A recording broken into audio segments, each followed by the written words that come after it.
Hello everybody, today is Friday and I'm a homo.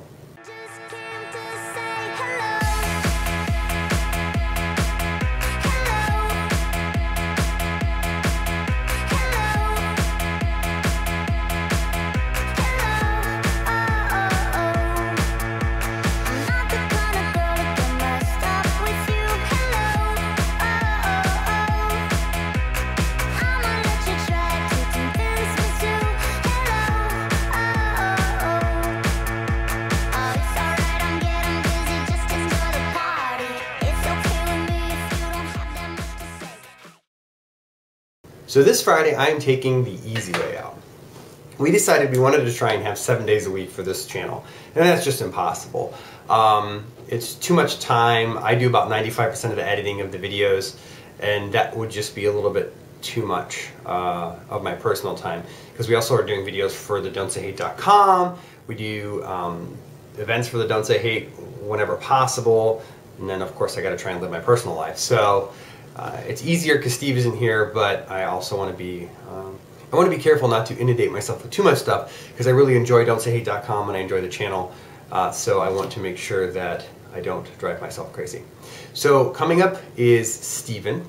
There was a little intro that he wanted to do. Actually, there were two intros that he wanted to do, which are kind of cute and kind of sexy and kind of goofy all at once. So they're not in there, but I decided I'd play them right now. But those intros were originally for if we did the intro to the video, his Saturday, and then what would be Jim's Sunday.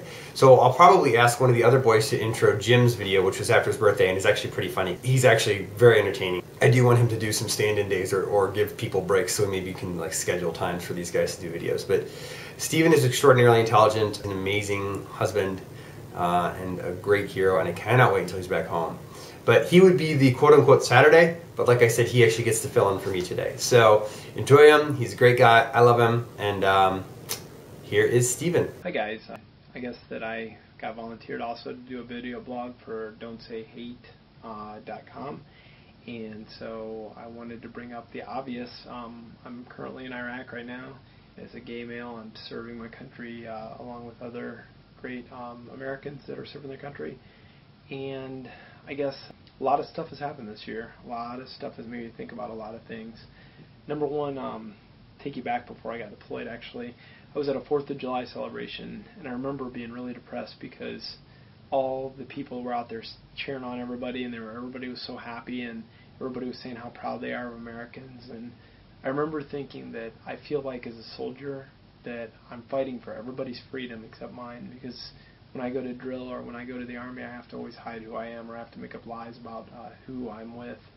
And that hurts a lot. You know, it makes you feel real bad to know that I have to lie to be able to have the honor of protecting everybody else's freedoms, and that kind of sucks.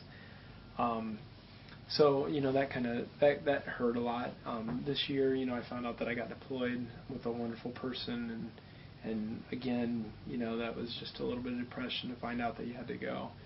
And it was really hard to, when we said goodbye, I remember that we were at the airport and we were basically hiding kind of under the stairs so nobody could see me saying goodbye to him, and I couldn't kiss him goodbye.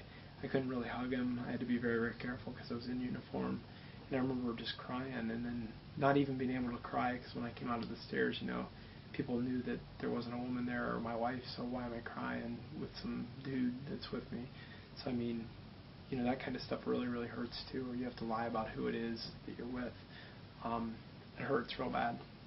So on the plane over, I remember that, you know, I just had the same depression everybody else did about being deployed, but one of the things that happened was one of the soldiers got on the microphone and, well, he went up and talked to one of the flight attendants for Delta, and I am going to call Delta out on this because I think that it's pretty poor of them as a company to be able to do this.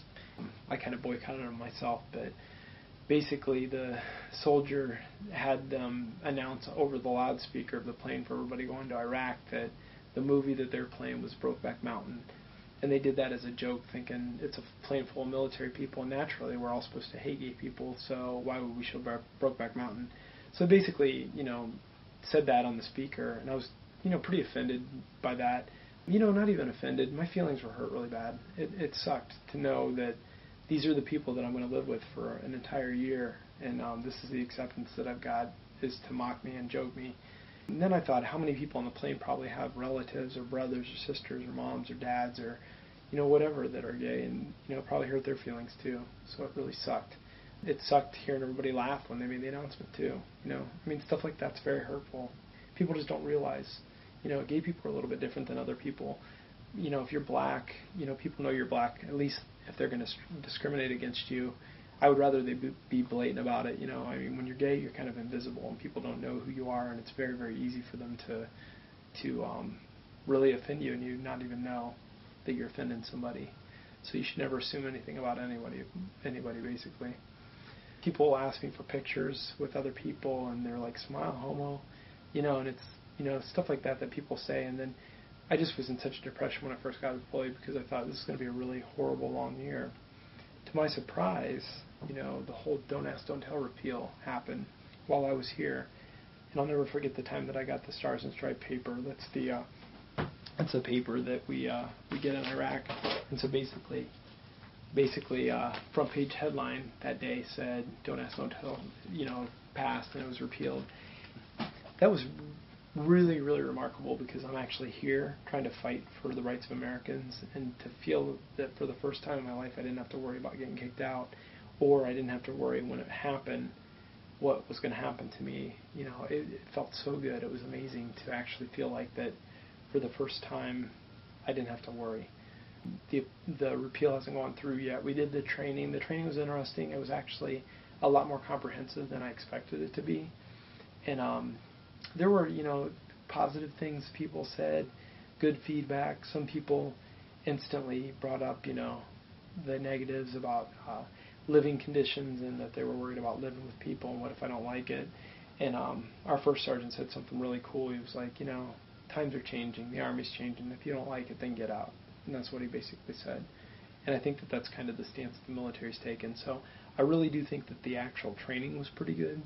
Now, at first I kind of thought it was a little bit of a feel-good thing, because it is. It's more of a feel-good, because everybody that I talk to that is in the military and is gay pretty much has no intention of coming out. I'm not going to, when they announce that the repeal's through, I'm not going to bust down the doors and be like, hey guys, I'm gay, because you know something? If somebody hated you before and somebody treated you before badly, they aren't going to change just because all of a sudden now, it's repealed. They'll all of a sudden maybe not get onto a speaker and make a fun, a joke about Rogue Mountain, but they'll still, have problems with you, and so you still have to deal with that. But it's less stress because you don't have to worry about being kicked out or whatever, and that makes a big difference. That's a lot different. So what does it mean when it goes into effect? It means that, people won't have to worry about losing their job, but it doesn't necessarily mean people are going to be more accepting. So I think we've got a long ways to go when it comes to acceptance, for one. And the other topic I wanted to kind of cover is DOMA, because one thing that's interesting is Don't Ask, Don't Tell repeal is pretty much basically saying toleration. It's saying that gay people are allowed to be here and be tolerated, but it's not really addressing anything about benefits or anything else. So basically, we're not even included into the equal rights part of the military that says that you're protected because of class or race or religion or anything like that. We're not under that protection. And that a lot of this has to do with DOMA, because basically with DOMA the federal government doesn't recognize marriages between same sex. So basically what that means for us is that when it comes to benefits, that right now being deployed, I get certain benefits. If I was straight and I was married, then I would basically be able to get all kinds of entitlements, like a family separation. You can get housing allowance. You get, you can, for dependents, you get all kinds of different allotments. Unfortunately, that basically is covered under DOMA, so we won't get any of those, even if you're legally married in some states.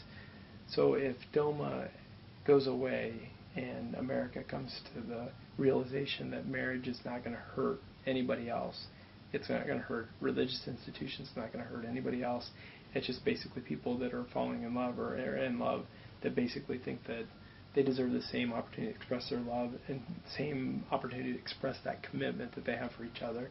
Once people realize that there's no threat to them to let people do that, then maybe we'll be able to move forward and get rid of DOMA. And if we do that, then the military will be very different, because then basically those entitlements and that insurance protection and that, separation, family separation, it's just as hard for me to leave my spouse as it is for somebody else.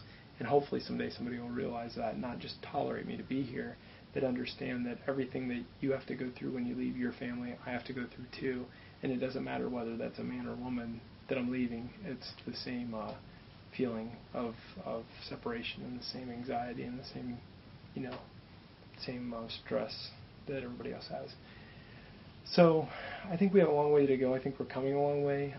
Our Stars and Stripes paper the other day had a remarkable article about some of the things that we have to deal with as gay military people, and I think it was pretty cool. I think it was pretty accepting, and it was a pretty good article. And in the same paper, they were talking about the New York passage of gay marriage, so that was really cool. On a positive note, during my R&R, actually, when I went home for leave, I got married legally to my partner, and we went to Washington and got legally married. It was awesome. I came back, and I was wearing a ring, and of course people asked me about it. And just like I said, that once that don't ask, don't tell goes away, there's not going to necessarily mean that you're going to be able to just pronounce stuff. Because even when I came back, people said, "Oh, what happened?" And then I kind of told a couple people that I got married, but I tried not to tell too many, because then all of a sudden they were like, "Oh, well, if you got married, you get more benefits and you have to go apply for those." Well, I knew that I couldn't get those, and so I had to be careful, because it's a fine line, because then, I still have to be in that well of lies and stuff. And I really, really think that someday America will be to a place where we don't have to do that, especially people that are actually trying to fight for the freedom for everybody to have the equal rights that everybody deserves. So hopefully we'll get there. I think we have a long ways to go, but being here in Iraq right now, I'm very hopeful that everybody will get equal rights and equal opportunities in America, and that one day, none of this will even be an issue. So I guess that's my blog that I promised that I would do for Don'tSayHate.com. I really believe in the cause of Don't Say Hate. I believe that as a soldier fighting in Iraq right now, that for somebody to introduce a bill to take away the right to be able to equitably teach history or science or anything, I think is just preposterous. I think that it's a horrible thing, and I think that it's only one bigot step away from saying that I want to erase black, or I want to erase women or minorities out of history as well, and just act like they're not there. And silence does equal death. I think that's one of the mottos of gay rights of the 70s, and it's true. So anyway, I guess that's it for my video blog. It's hot over here. I can't wait to get home. So I'm looking forward to coming back to the US of A. So take care, guys, and have a good one. Bye.